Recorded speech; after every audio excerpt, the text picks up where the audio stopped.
¿Sabes quién fue considerado el primer asesino en serie de España? Fue Juan Díaz, quien terminó con la vida de al menos 6 mujeres de entre 13 y 55 años y lo intentó en 4 ocasiones más. Pero vamos a empezar por el principio. ¿Quién es Juan Díaz?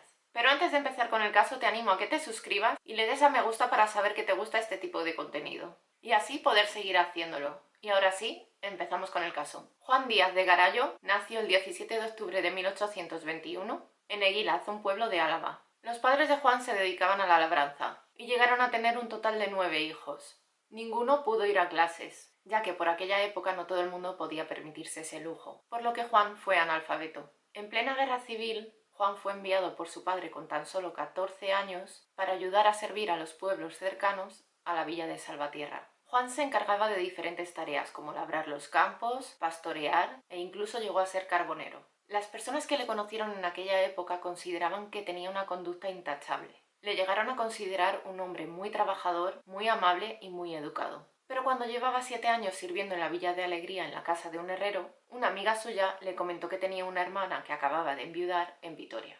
Ella era Antonia López de Berrosteguieta. Antonia llevaba algunas tierras y útiles de labranza, pero la viudez la había dejado en una situación bastante complicada, por lo que Juan, con una carta de recomendación de su amiga, es decir, la hermana de Antonia, entró a trabajar en la casa de esta como criado, pero con el tiempo se enamoraron y terminaron casándose en Vitoria. Desde entonces y hasta 1863, año en el que fallece Antonia, Juan vivió tranquilamente con esta y con 5 hijos, de los cuales solo sobrevivieron 3. La gente empezó a comentar que una vez que falleció Antonia, teniendo que ser Juan el que se encargaba de las labores del campo, empezó a dejar un poco abandonada su casa y en consecuencia empezó a perderse la educación de sus hijos. Con lo que Juan, con la idea de solucionar esto, decidió casarse en segundas nupcias. Este se casó con Juana Salazar en 1864, con la esperanza de que la educación de sus hijos se encaminara y que todo volviera a ser como antes. Pero este matrimonio no fue bien, ya que Juana tenía un carácter muy violento y muy áspero, por lo que tenía constantes discusiones con los hijos de Juan, poniendo a este entre la espada y la pared, lo que causó que los hijos terminaran abandonando la casa.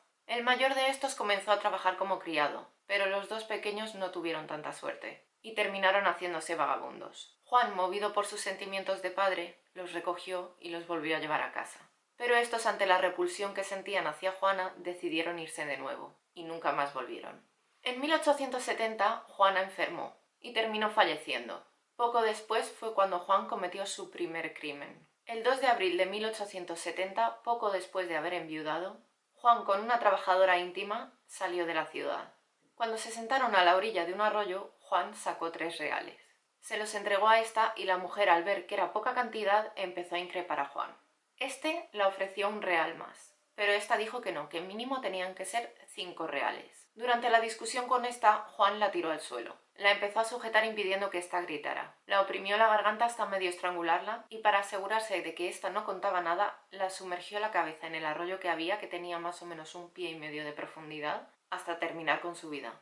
Pero por si esto no fuera poco, después de esto, Juan, furioso, la quitó toda la ropa, la extendió boca arriba sobre el arroyo, la estuvo contemplando durante un rato, finalmente la lanzó la ropa y huyó hacia la ciudad en la noche. La mañana siguiente, un joven criado que estaba recogiendo flores y plantas medicinales se encontró con el cuerpo de la mujer sin vida medio sumergido en el arroyo. Este, junto con otro joven que estaba paseando por la zona, se dirigieron a dar parte a las autoridades. Cuando identificaron a esta mujer, se supo que su marido estaba cumpliendo condena en prisión, por lo que no se indagó más y la causa fue cerrada. Yo no sé si es que se imaginaban que era un ajuste de cuentas hacia el marido, que el marido había enviado a alguien. El caso es que se archivó el caso. Este fue el primer crimen que cometió Juan. Sin haber pasado ni siquiera un año, el 12 de marzo de 1871, Juan entabló conversación con una mujer en la ciudad que sabía que era viuda y no tenía hijos. Esta era un poco más mayor que su anterior víctima. La mujer se ganaba la vida como buenamente podía. Incluso a veces llegaba a implorar caridad por la calle. Juan le propuso dar un paseo a esta mujer por el campo, pero esta le dijo que no había comido nada en todo el día, con lo que Juan le dio 1 real para que comiera, y le dijo que la esperaba en la carretera de Navarra. Esta, tras tomar un poco de vino y un poco de pan, se dirigió al encuentro con Juan. Juntos comenzaron a caminar hasta llegar a tan solo 400 metros de su primer crimen. Después de una discusión por el dinero que éste la estaba ofreciendo, al igual que con su primera víctima, Juan se abalanzó sobre la mujer para derribarla y oprimirla al cuello hasta estrangularla como a su primera víctima. Después de asegurarse de que la mujer ya se encontraba sin vida, este huyó otra vez hacia la ciudad en la noche para irse a dormir. Al salir impune de estos dos crímenes y que no hubiera ni la más mínima sospecha acerca de él, este decidió proseguir con su monstruosa conducta que fue creciendo cada vez más y más. Y es que el 21 de agosto de 1872, Juan se encontraba caminando por la carretera. Los labradores que trabajaban en aquellos campos decidieron retirarse a comer, por lo que no había nadie cerca. De repente Juan se cruzó con una joven de 13 años. Al verla, el monstruo que llevaba dentro despertó, y cuando la joven pasó por su lado, este, sin mediar palabra, le echó la mano izquierda al cuello y la arrastró fuera de la carretera, donde la asfixió y abusó de ella. La joven era una criada que había sido enviada para realizar unos encargos y unas compras para la familia que trabajaba. Este atroz crimen causó un gran terror, ya que muchas personas pensaron que se trataba de diferentes criminales, por lo que las mujeres empezaron a salir acompañadas. Pero mientras las autoridades estaban intentando esclarecer el crimen de la joven, 8 días después, Juan volvió a cometer su cuarto crimen. Este salió de su casa tras caer la noche, el 29 de agosto de 1872. Cuando comenzó a caminar, Juan se encontró con una joven de 23 años, de la cual Juan había escuchado que era una trabajadora íntima. Este le manifestó sus deseos de tener un encuentro íntimo con ella, a lo que ésta aceptó, y quedaron en encontrarse a las afueras de la ciudad. Este era el método que Juan empleaba para que no le descubrieran con las jóvenes, que no le vieran y que no le relacionaran con los crímenes. Estas salían primero y él iba detrás, a una distancia prudencial. Cuando se reunieron a las afueras, estos comenzaron a caminar a orillas del río. Y de nuevo una discusión monetaria le llevó a estrangularla y clavarla una horquilla de la misma joven en el corazón. Para este momento nadie sospechaba de Juan. Es más, se llegó a sospechar de un soldado que se encontraba en Vitoria de maniobras. ¿Qué pasó? Que este crimen hizo que la gente entrara en pánico. Y cuando la tarde caía, las calles se quedaban vacías ante el temor de que uno o varios asesinos andaran sueltos. Pero en agosto de 1873 tuvo su primer intento fallido. Este volvió a llevar a una joven trabajadora íntima cerca del arroyo y volvió a repetir la escena. Juan le entregaba poco dinero para, en plena discusión, poder abalanzarse sobre esta. Pero la joven consiguió gritar, con la suerte de que había unos soldados cerca que la escucharon y se acercaron corriendo. Cuando Juan vio a los soldados, salió huyendo. Parece ser que Juan en esta época paró durante aproximadamente un año y tuvo su segundo intento fallido. En junio de 1874, cuando éste estaba paseando por un camino, vio a una anciana. La mujer estaba enferma y estaba implorando caridad. Este se aproximó a ella y sin mediar palabra se abalanzó a su cuello. Pero sorprendentemente esta mujer comenzó a defenderse y al dar gritos alertó a dos mujeres que estaban paseando por la zona. Estas, al escucharla, acudieron en su ayuda, logrando que Juan saliera huyendo por segunda vez y salvando la vida de esta mujer. Para ese momento Juan llevaba casado desde 1872, con Agustina Ruiz, que falleció en 1876. El fallecimiento de esta fue en extrañas circunstancias. Un mes después del fallecimiento de su mujer, Juan volvió a casarse, esta vez con Juana Ibisate. Esta era una viuda de avanzada edad, con la que estuvo conviviendo algún tiempo en paz que terminó por interrumpirse por diferentes discusiones y recriminaciones mutuas.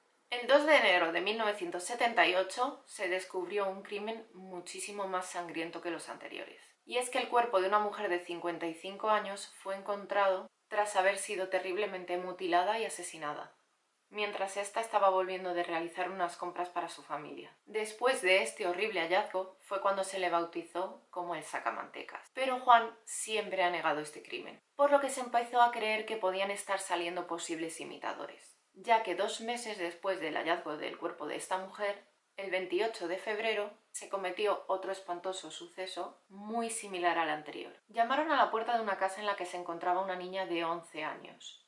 Esta abrió la puerta, en la que se encontró a un hombre mayor de 75 años. Este la preguntó que si había alguna habitación vacía.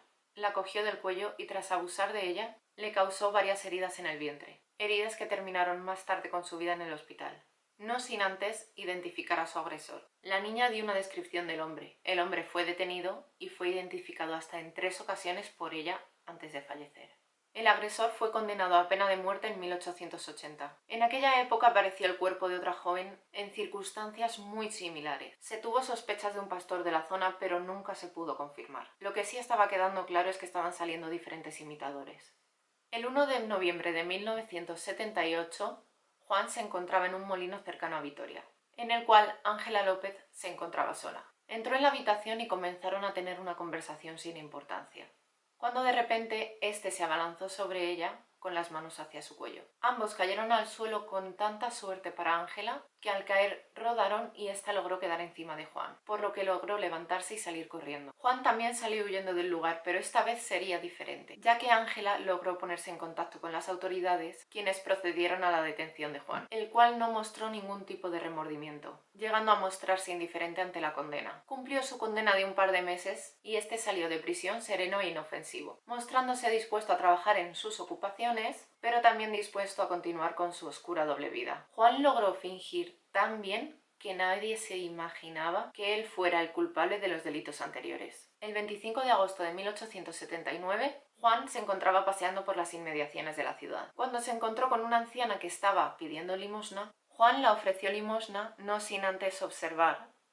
si había gente alrededor. Al asegurarse de que no había nadie cerca, este la cogió fuertemente de los brazos intentando sacarla de la carretera.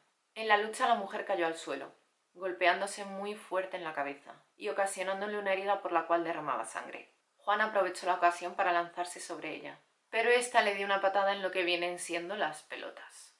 Y esto hizo que Juan cayera hacia atrás, retorciéndose del dolor. En ese momento la mujer con mucho esfuerzo logró levantarse y huir gritando. Pero Juan la siguió de lejos, y una vez llegó a Vitoria averiguó dónde vivía siguiéndola. Después de esto fue a su casa y le contó a su mujer que había herido sin darse cuenta a una anciana, y que por favor fuera a hablar con ella para que no le denunciara. La mujer decidió hablar con la anciana. Al principio ésta se negó, por lo que Juan decidió marcharse a trabajar a Vizcaya, mientras las negociaciones con esta mujer parecía que iban siendo favorables para Juan. Finalmente la mujer de Juan llegó a un acuerdo con la anciana, en la que a cambio de su silencio la darían una indemnización de 20 pesetas, por lo que Juan podía volver. Pero a su regreso, el 7 de septiembre, vio a una mujer que caminaba en su misma dirección delante de él, por lo que decidió acelerar el paso y hablar con ella.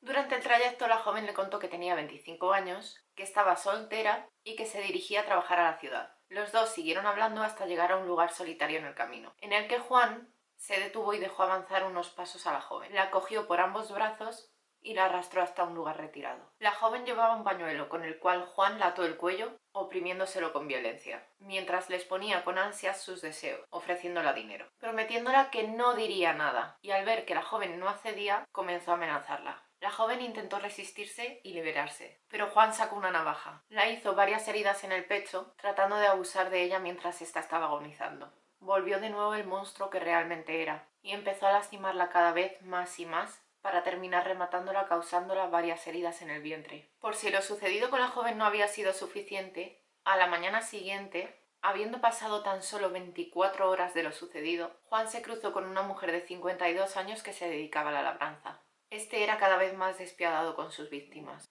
y después de abusar de ella y mutilarla, terminó abriéndola de arriba abajo. Pero como se estaba diciendo, esta vez el final fue diferente, y es que varios testigos lo situaron en la zona el día de los hechos. Había gente que se paró incluso a hablar con él, y personas que le habían visto con la joven de 25 años caminando. Por lo que finalmente el 21 de septiembre de 1880 fue detenido por Pío Jesús Fernández de Pinedo, quien asoció la descripción de los testigos de los dos últimos crímenes con la descripción del asaltante de la molinera. Juan Díaz de Garallo fue sentenciado a la pena de muerte. Mientras este se encontraba en prisión aprendió a leer y a escribir, pero el 11 de mayo de 1881 fue ejecutado por garrote vil en Polvorín Viejo, Vitoria. ¿Y tú conocías este caso? Lo que me choca mucho de este caso es que en un principio Juan todo el mundo tenía palabras buenas para él cuando era joven. Fue a raíz de que su primera mujer falleciera como cuando se le fue como bastante la olla. Entonces, yo no sé si realmente este hombre nació... Bueno, a ver, con algo de maldad volvemos a lo mismo de siempre. Tienes que nacer para llegar a hacer algo así. Y yo creo que al no pillarle, su ego fue creciendo y se volvió cada vez más perturbado. Al final, el ser humano tiene la capacidad de decidir lo que está bien, de saber lo que está bien y lo que está mal. Y volvemos a lo mismo. Obviamente yo pienso que con maldad hay gente que nace, pero también hay gente que es que se vuelve mala. Si te ha gustado este vídeo te animo a que te suscribas y le des a me gusta para vernos en el próximo caso.